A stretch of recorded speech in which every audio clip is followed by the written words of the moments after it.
સુરતના લિંબાયતથી યુવકની હત્યાનો મામલો અત્યારે સામે આવ્યો છે। સુરતના લિંબાયતથી અત્યારે આ મહત્વના સમાચાર સામે આવ્યા છે, જ્યાં ધોળે દિવસે યુવકની હત્યા કરવામાં આવી।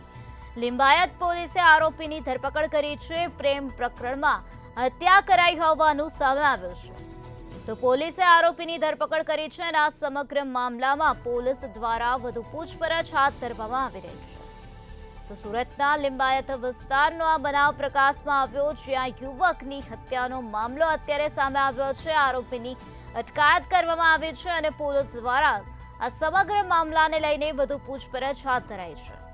તો લિંબાયત પોલીસે કાર્યવાહી હાથ ધરી ત્યારે આરોપીની અટકાયત કરવામાં આવી છે। પ્રેમ પ્રકરણમાં હત્યા કરવામાં આવી હોવાનું અનુમાન લગાવવામાં આવી રહ્યું છે।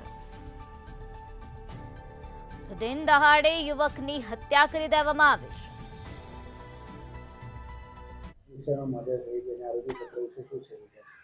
ગઈકાલે લિંબાયત પોલીસ સ્ટેશન વિસ્તારમાં આરડી ફાટકની બાજુમાં એક સોસાયટી છે, ત્યાં એક મર્ડરની ઘટના બની હતી।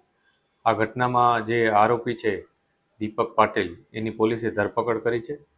આરોપીની પોતે જે ભોગ બનનાર છે એની સાથે એની મિત્રતા પણ હતી, એને એકબીજાને સારી રીતના પરિચયમાં હતા અને ભોગ બનનાર છે એ પોતાના મામાને ત્યાં આવ્યો હતો। ભોગ બનનાર પોતે ડિંડોલીના રહેવાસી છે અને પોતાના મામાને ત્યાં ગઈકાલે આવ્યો હતો સવારના પોરમાં। એ સમયે આરોપી અને ભોગ બનનાર બે ભેગા થયા હતા, બંને વચ્ચે વાતચીત થઈ હતી અને આ વાતચીત બાદ જે આરોપી છે એને ચપ્પુથી આનું હત્યા નિપજાવી હતી। પોલીસે ખૂબ જ ટૂંકા ગાળામાં આરોપીની ધરપકડ કરી છે અને જે પણ એવિડન્સીસ હોય એ તૈયાર